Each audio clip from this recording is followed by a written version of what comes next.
Thirikari ina mubango wa kugacirithia makiria ma eka milioni 24 cia mititu iria cinangitwo kugerera ugandi wa miti.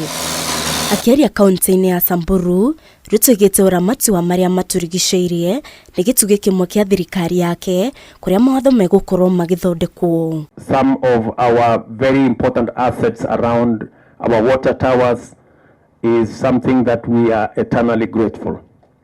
What you have done in Mount Kenya, what you're doing in Abadeas, what you have started in Kakamega, and shortly we will be working together with you in fencing of the Mau as well. Niguo kugacirithia makiria ma eka milioni 24 cia mititu, thirikari ni kunyitanira na honge cia ikundi itari cia githirikari, uhandi wa miti na kuirigwo kwa ihumo cia mai na mititu. Want to partner with the government of Kenya in an endowment fund that is going to make sure that all the fences we are putting up to secure these important water catchment areas, we have a mechanisms of sustenance.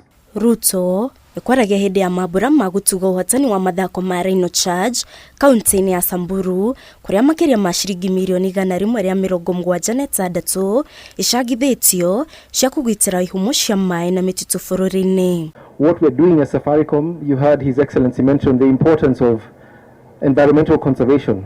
It's also part of our SDG, and SDG 13 to be specific, climate action. So for us as Safaricom, through the M-Pesa Foundation, we're absolutely enthused about this partnership going forward to help restore the Kakamega forest so that we can preserve these assets for the current generation and for the generations to come.